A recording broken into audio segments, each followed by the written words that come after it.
আওয়ামী লীগকে বাদ দিয়ে নিরপেক্ষ নির্বাচন হতে পারে না। আজ আমরা আপনাদের এমন একটি অবিশ্বাস্য ষড়যন্ত্রের গল্প বলবো যা শুনে আপনারা হতবাক হয়ে যাবেন। 1 বছর পরও আওয়ামী লীগ কেন 1400 মানুষের হত্যার দায় থেকে পালিয়ে বেড়াচ্ছে? কেনই বা হঠাৎ করে একজন সেনা কর্মকর্তা গ্রেফতার হলেন অরাজকতার প্রশিক্ষণ দেওয়ার অভিযোগে? আর সবচেয়ে রহস্যজনক প্রশ্ন, ভারত কি আসলেই নিঃস্বার্থভাবে হাসিনাকে আশ্রয় দিয়েছে, নাকি এর পেছনে রয়েছে আরও গভীর কোনো খেলা? আজকের ভিডিওর শেষে আপনারা জানতে পারবেন সেই চমকপ্রদ সত্য যা হয়তো আপনি কখনো ভাবেননি। কল্পনা করুন, 76 বছরের পুরনো একটি দল হঠাৎ করে যেন এক জাদুর কাঠির আঘাতে এমন ধ্বংসের পরিণতি ভোগ করল। হাসিনা রাতারাতি ভারতে পালিয়ে গেল, বড় বড় নেতারা হুড়মুড় করে আমেরিকা ইংল্যান্ডে ভাগলেন, আর যারা দেশে রয়ে গেলেন তারা 1 বছর ধরে ইঁদুরের মতো গর্তে লুকিয়ে আছেন। কিন্তু এখানেই শেষ নয়, হাজার হাজার নেতাকর্মী এখনো গা ঢাকা দিয়ে আছেন, অনেকেই আছেন জেলে। মানবতা বিরোধী অপরাধের মামলা চলছে, ঢাকার কেন্দ্রীয় অফিস দখল, নিবন্ধন স্থগিত, নৌকা প্রতীক বাতিল, পুরো অস্তিত্বই যেন মুছে যাওয়ার উপক্রম। কিন্তু এই ভয়াবহ পরাজয়ের মুখেও আওয়ামী লীগ এখনো 3টি অদ্ভুত কাজ করে চলেছে। প্রথমত, সবকিছুই ষড়যন্ত্র বলে প্রচার করছে। দ্বিতীয়ত, অন্তর্বর্তী সরকারের ব্যর্থতার জন্য শকুনের মতো অপেক্ষা করে আছে। আর সবচেয়ে হাস্যকর ব্যাপার, যারা 15 বছর ধরে প্রতিপক্ষকে নির্বাচনেই আসতে দেয়নি, তারাই এখন সুষ্ঠু নির্বাচনের দাবি করছে। এটা কি ধৃষ্টতা, নাকি রাজনৈতিক নাটকের এক নতুন অধ্যায়? এবার আসা যাক সবচেয়ে অবিশ্বাস্য অংশে। আওয়ামী লীগ এখন দাবি করছে জুলাই আগস্টের গণঅভ্যুত্থান আসলে পূর্ব পরিকল্পিত ষড়যন্ত্র ছিল, কিন্তু এই কৌশলের পেছনে লুকানো রয়েছে অসংখ্য হিসাব নিকাশ। প্রথমত, তারা 1400 মানুষ হত্যার দায় থেকে পালাতে চায়। ষড়যন্ত্র বললে তো আর তাদের দোষ হয় না, তাই না? তারপর আছে দলের ভেতরের নেতাকর্মীদের মনোবল ধরে রাখার প্রশ্ন। ভুল স্বীকার করলে যে বাকি কর্মীরাও হতাশায় ডুবে যাবে।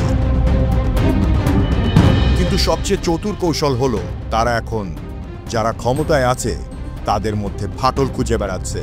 তার উপর বিএনপি, জামায়াত, এনসিপি সবাই গণঅভ্যুত্থানের কৃতিত্ব নিয়ে টানা হ্যাচড়া করছে। আওয়ামী লীগ এই বিভক্তিকে নিজেদের পক্ষে অস্ত্র হিসেবে ব্যবহার করতে চেষ্টা করছে। বাংলাদেশের রাজনীতিতে ভুল স্বীকারের ঐতিহ্য নেই। জামায়াত মুক্তিযুদ্ধে অপরাধের জন্য কখনো ক্ষমা চায়নি। আওয়ামী লীগও একই পথে হাঁটছে, কিন্তু তাদের সামনে রয়েছে আরো বড় বিপদ। এখন আসি সবচেয়ে রহস্যজনক অধ্যায়ে। ভারত বলছে তারা মানবিক কারণে হাসিনাকে আশ্রয় দিয়েছে, কিন্তু সত্যটা কি এতই সরল? দেখুন কি ভয়াবহ বিষয়। হাসিনা ভারতে বসে কিভাবে আওয়ামী লীগের পুরো সাম্রাজ্য নিয়ন্ত্রণ করছে। জেলা থেকে উপজেলা পর্যন্ত সবার সাথে নিয়মিত ফোনে যোগাযোগ, রাজনৈতিক নির্দেশনা প্রদান। এটা কি শুধু আশ্রয়, নাকি অন্য কিছু? হাসিনার 15 বছরে ভারত এমন সব সুবিধা পেয়েছে যা আগে স্বপ্নেও ভাবতে পারেনি। ট্রানজিট সুবিধা, তিস্তা সহ 54টি নদীর পানি একতরফাভাবে নিয়ন্ত্রণ, সীমান্তে বিএসএফের অবাধ কার্যক্রম, এমনকি বাংলাদেশের অভ্যন্তরীণ বিষয়ে হস্তক্ষেপের সুযোগ। কিন্তু এখন বিপদ। অন্তর্বর্তীকালীন সরকার এসে এসব সুবিধাগুলো প্রশ্নবিদ্ধ করতে শুরু করেছে। তিস্তার পানি, ট্রানজিট ফি, সীমান্তের নিরাপত্তা, সব বিষয় নিয়েই নতুন আলোচনার দাবি উঠছে। আর এখানেই ভারতের আসল চেহারা বেরিয়ে আসে। তারা হাসিনাকে এক ধরনের স্লিপিং এজেন্ট হিসেবে রেখেছে। যখন প্রয়োজন তখনই তাকে দিয়ে বাংলাদেশে অস্থিরতা তৈরি করানো। এটা কি শুধুই কাকতালীয়, নাকি সুচিন্তিত কৌশল? এখানেই আসে সবচেয়ে বিস্ফোরক তথ্য, যা পুরো দেশকে নাড়িয়ে দিয়েছে। দৈনিক আমার দেশ সম্প্রতি এক চাঞ্চল্যকর খবর ফাঁস করেছে। আওয়ামী লীগ নাকি গোপনে তাদের সদস্যদের অরাজকতা সৃষ্টির প্রশিক্ষণ দিচ্ছে। কল্পনা করুন, একজন সেনা কর্মকর্তা এবং তার স্ত্রী এই বিপজ্জনক কার্যক্রমে জড়িত থাকার অভিযোগে গ্রেফতার। এই খবর এখন সারা দেশে ঝড় তুলেছে। সোশ্যাল মিডিয়া থেকে মূলধারার গণমাধ্যম সবখানেই এই নিয়ে তুমুল আলোচনা। এর মানে তারা শুধু রাজনীতি করছে না, দেশে অস্থিরতা তৈরির জন্য গোপন প্রশিক্ষণ শিবিরও চালাচ্ছে। এটা কি রাজনীতি নাকি সন্ত্রাসী কার্যক্রম? এমনকি শোনা যাচ্ছে খোদ কলকাতাতেই আওয়ামী লীগ তাদের অফিস বসিয়েছে, সেখান থেকে নিয়ন্ত্রণ করা হচ্ছে সকল কার্যক্রম। পালিয়ে যাওয়া নেতারা নিয়মিত বসেন সেই অফিসে। আর এদিকে এই গল্পে আরেকজন চরিত্রের আবির্ভাব ঘটেছে। হাসিনার ছেলে সজীব ওয়াজেদ জয় এখন দলের রাজনীতিতে আগের চেয়ে অনেক বেশি সক্রিয়। আওয়ামী লীগের ভেতরের গোপন সূত্র বলছে তাকে দলের ভবিষ্যৎ মুখ হিসেবে প্রস্তুত করা হচ্ছে। পরিকল্পনা অবিশ্বাস্য। হাসিনা থাকবেন ছায়ার গডমাদার, আর জয় হবেন নতুন উজ্জ্বল মুখ। শেখ পরিবারের নিয়ন্ত্রণ এভাবেই অটুট থাকবে বংশ পরম্পরায়। জয় এখন আন্তর্জাতিক পর্যায়ে ব্যস্ত যোগাযোগে। আমেরিকা আর ইউরোপে প্রচার করে বেড়াচ্ছে আওয়ামী লীগ ছাড়া বাংলাদেশে সুষ্ঠু নির্বাচন অসম্ভব।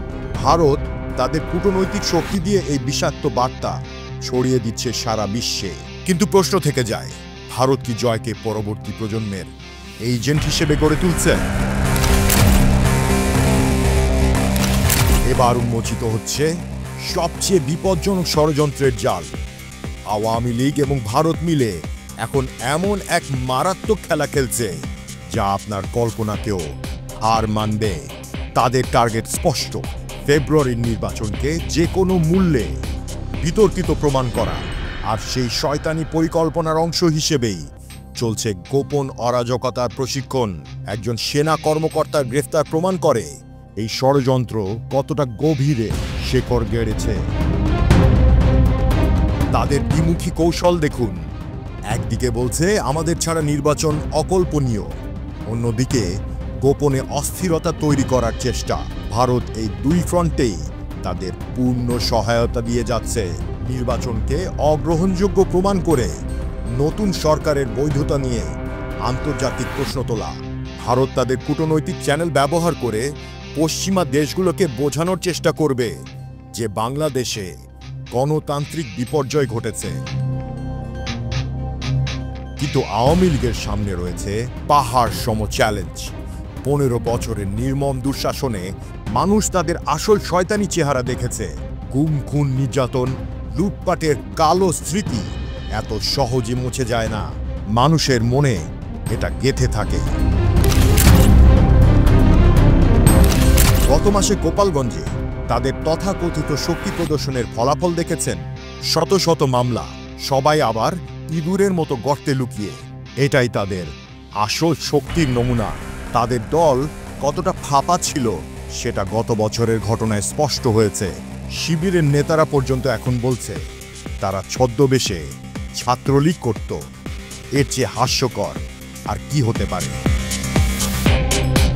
রাজনৈতিক বিশ্লেষকরা এক বাক্যে বলছেন, ষড়যন্ত্র তত্ত্ব আর অন্যের ব্যর্থতার উপর ভরসা করে রাজনীতিতে টিকে থাকা যায় না। যারা 15 বছর ধরে নকল নির্বাচনের মহা উৎসব করেছে তারাই এখন সুষ্ঠু নির্বাচনের ভণ্ডামি করছে। কিন্তু বাংলাদেশের জাগ্রত মানুষ এই নোংরা ষড়যন্ত্রের আসল রূপ বুঝে গেছে। আন্তর্জাতিক সম্প্রদায়ও ধীরে ধীরে প্রকৃত সত্য দেখতে পাচ্ছে। ভারত যতই মরিয়া হয়ে চেষ্টা করুক না কেন, হাসিনা যতই অসম্ভব স্বপ্ন দেখুক না কেন, সেই পুরনো অন্ধকারের রাজত্বে বাংলাদেশ আর কখনো ফিরে যেতে চায় না। আওয়ামী লীগের এই নতুন ষড়যন্ত্রমূলক কৌশল নিয়ে আপনার মতামত কি? কমেন্ট বক্সে জানান।